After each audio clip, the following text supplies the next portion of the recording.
Tiba-tiba terdengar suara pintu dibuka. Lian dan Jae-in buru-buru bersembunyi. Dari arah kiri mereka samar-samar. Terlihat seseorang berjalan. Dari postur tubuhnya sepertinya itu Sungmo. Diperlihatkan Kang Gyung-taek dan Sungmo yang saling menatap. 그것은 아파트 화재등.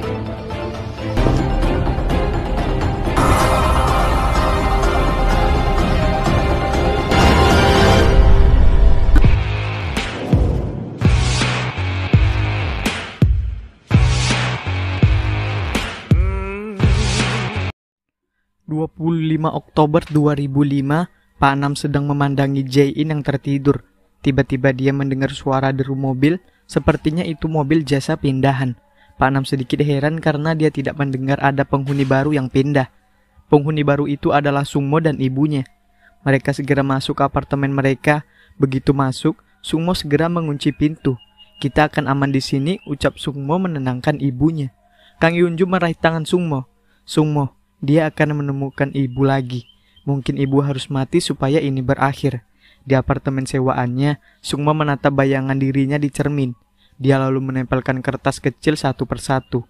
Jae-in bersiap dengan pistolnya. Seseorang berpakaian serba hitam berjalan dari kejauhan. Sepertinya dia menggenggam sebuah pisau, tapi tiba-tiba orang itu berhenti melangkah dan mundur perlahan sebelum akhirnya berbalik lalu berlari. Lian dan Jae-in segera mengejarnya. Pisau yang dibawa orang itu terjatuh. An memilih berhenti dan mengambil pisau itu, sementara Jae-in tetap mengejar. Dari visinya, An melihat kalau orang yang barusan lari adalah Kang Yunju, bukan Kang Geun-taek. Jae-in berhasil menangkap orang itu hingga mereka berdua tersungkur ke lantai dan orang itu pingsan.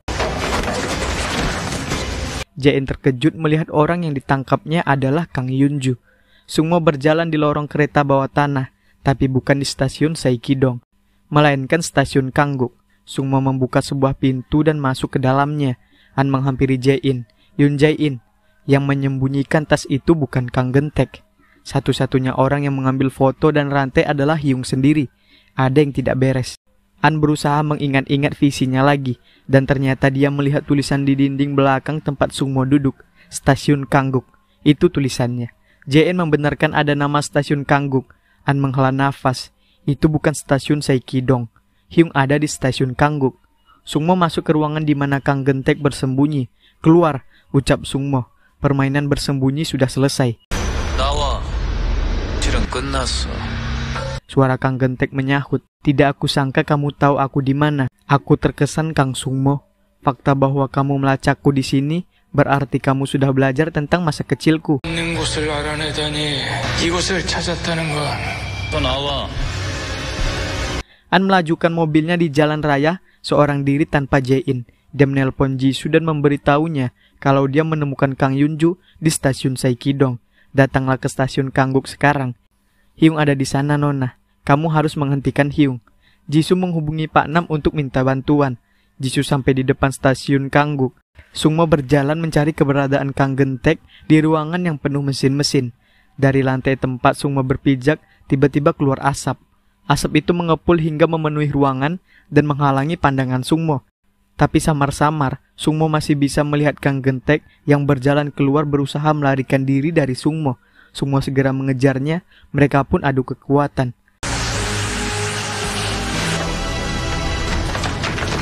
Jisoo menemukan keberadaan stasiun bawah tanah.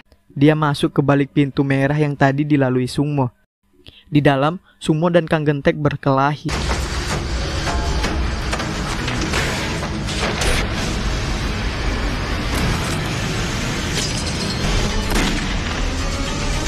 Tiba-tiba terdengar suara tembakan.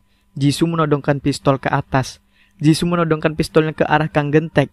"Kang Sungmo, jatuhkan pisaunya." Jisoo perlahan berjalan mendekat.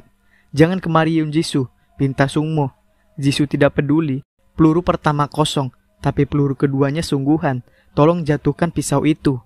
Kang Geun-taek memutar tuas mesin uap, hingga uap yang tepat mengenai wajah Sungmo, yang kontan membuat Sungmo refleks melepaskan cekikannya pada Kang Geun-taek. Ruangan jadi penuh dengan kabut uap. "Yun Jisoo, keluar dari sini sekarang juga," teriak Sungmo. "Jisoo, tolong, jangan mendekat. Tolong tetap di situ."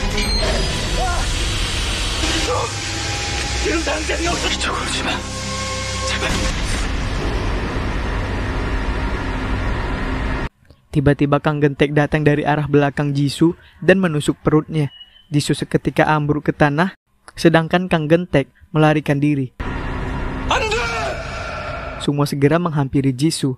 Di sela-sela kesakitannya, Jisoo masih sanggup bicara. Lihat, kamu bukan monster. Jika iya, kamu mungkin akan mengejarnya dan meninggalkan aku di sini. Sumo benar-benar panik dan khawatir melihat keadaan Jisoo. Kami menemukan ibumu. Jadi ayo kita kembali. Membunuhnya tidak akan menyembuhkan lukamu. Itu hanya akan memperparahnya. Jadi tolong, kembalilah bersamaku Kang Sumo.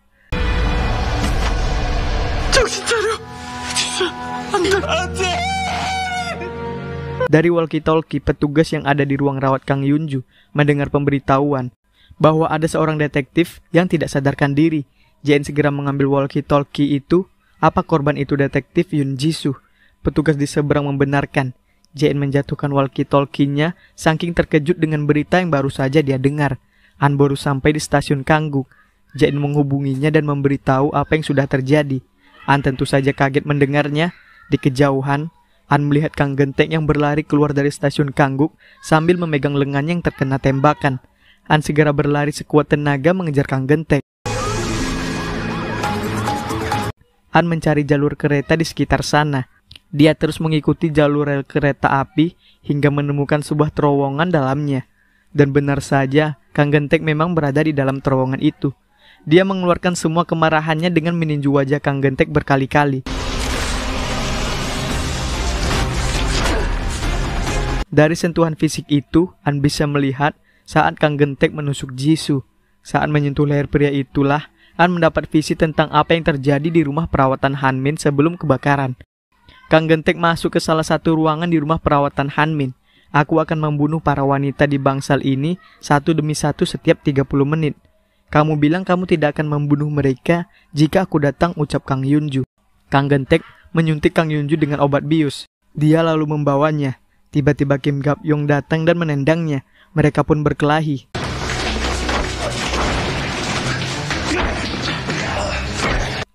Aku bisa saja membunuhmu di sini sekarang. Tapi jika aku melakukannya, aku akan kehilangan pelanggan VIP-ku, ucap Kim Gap Yong. An mulai pusing karena visi yang datang bertubi-tubi. Kang Gentek segera menggunakan kesempatan itu untuk memukul An. An berhasil mengumpulkan kesadarannya lagi. Dia memukuli Kang Gentek.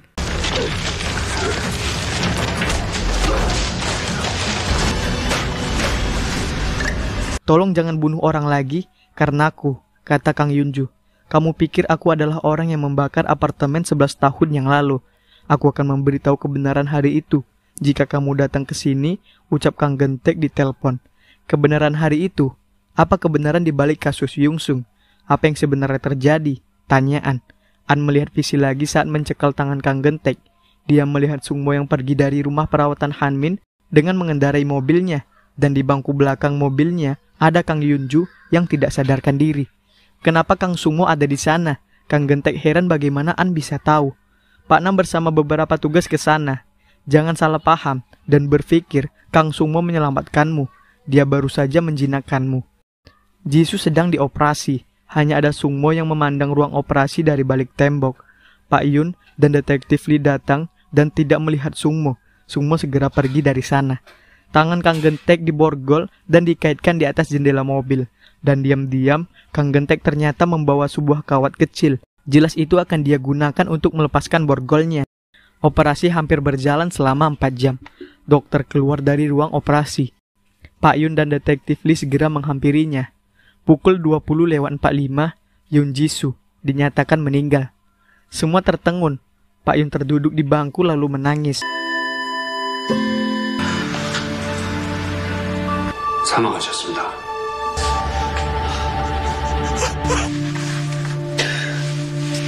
Sungmo kembali ke apartemen sewaannya.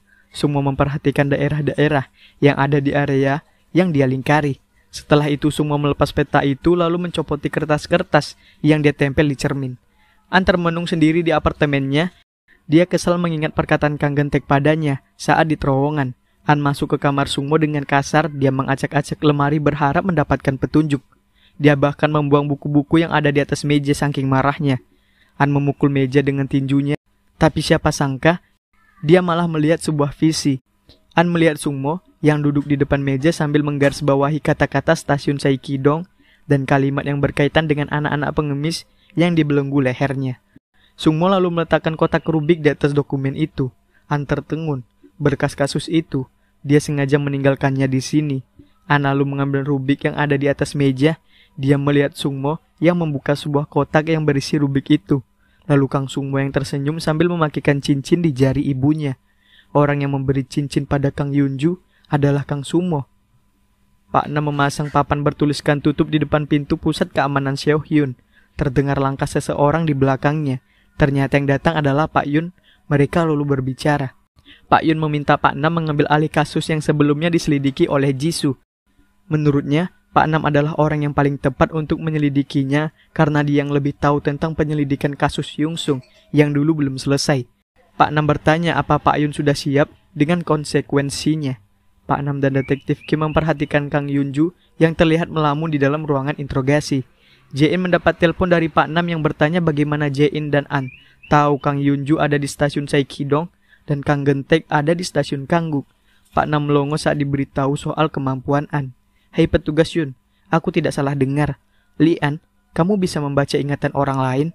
Kamu sudah gila, jangan bicara omong kosong. Anda memberitahu Jisoo Nona tentang korupsi ayahnya. Itu sebabnya Anda merasa sangat bertanggung jawab. Pak Nam yang sudah akan pergi tertengun. Bagaimana bisa kamu membaca ingatan orang lain? Kamu pikir aku bodoh? An menatap tangannya. Pada akhirnya Pak Nam mengizinkan An ikut masuk. Jae-in pun masuk ke ruangan interogasi. Dia menyodorkan dokumen kuning yang berisi informasi tentang Kim Gap-yong dan Kang Yunju. Lalu dia bertanya apa Kang Yunju mengingatnya. Kang Yunju hanya menjawab dengan anggukan kepala. Aku minta maaf atas nama semua orang, sambung Jae-in. Dia berjanji akan menangkap Kang Gentek bagaimanapun caranya. Akhirnya Kang Yunju membuka mulutnya. Kang Yunju pun curhat. 독자한테 감금됐다가 강성모 검사님을 만나신 적이 있으신가요? 그것보다 더 중요한 말을 빠뜨리고 있어요. Pak Nam bertanya pada An apa yang dikatakan Kang Yunju benar. An mengiyakan, tapi dia menyembunyikan sesuatu yang lebih penting. Jae-in menyodorkan foto Kim Gap-yong dan bertanya apa Kang Yunju mengenalnya. Iya, dia orang yang memberiku identitas palsu. Aku tidak tahu dia akan membunuh orang karena identitas palsuku. Kang Gentek membawa Kang Yunju, tapi Kim Gap-yong datang mencarinya. Cerita Lian. Tapi menurut Kang Yunju, dia hanya ingat sampai Kang Gentek membiusnya. 혼자서는 위험하실 것 같습니다. 혹시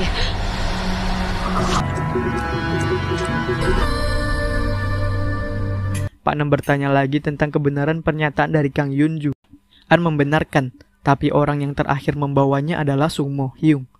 Pak Nam tertengun, jaksa Kang ada di rumah perawatan Hanmin. Kang Yunju ngotot kalau dia belum menemui anaknya sejak kebakaran apartemen Yungsung. Kang Gentek mendatangi rumah sakit Koyang. Dia menyiram luka di balik mantelnya. Jae-in dan Kang Yunju keluar dari ruang interogasi. Kang Yunju hampir saja terjatuh karena kondisi tubuh dan jiwanya yang tidak fit. An sedang berjalan menghampirinya segera menangkapnya dengan memegang tangannya. An memejamkan matanya saat ingatan Kang Yunju menabrak memorinya. Kebakaran di apartemen Yungsung. Aku sudah bilang aku tidak berada di balik kejahatan itu. Kamu bahkan menyiapkan mayat untuk menyamarkannya sebagai diriku. Bagaimana mungkin itu bukan perbuatanmu? Benar, orang yang membawa mayat itu adalah aku. Itu satu-satunya cara untuk membawamu bersamaku. Tapi aku tidak membunuh yang lain. Aku bahkan tidak pernah melakukan pembakaran itu. Aku memikirkannya, tapi ada orang lain yang mengalahkanku. An tersentak melihat apa yang ada di dalam visinya barusan. Itu bohong, tidak mungkin. An menatap Kang Yunju. Kang Gentek berbohong kan? Katakan pada aku kalau Hyung tidak melakukannya. Seolah menyadari sesuatu, Kang Yunju langsung melepaskan pegangan tangan Lian. Lian terkejut melihatnya. Kang Gentek berjalan menuju ruangan dokter anak, lalu membuka pintunya. Di dalamnya sudah ada Kang Sungmo yang menunggu. Dia menatap tajam Kang Gentek. An menatap tangannya yang dihempaskan oleh Kang Yunju. Dia lalu beralih menatap Kang Yunju. Hyung juga memberitahumu tentang kemampuanku. Sudah kubilang, aku sudah tahu setiap tempat persembunyianmu.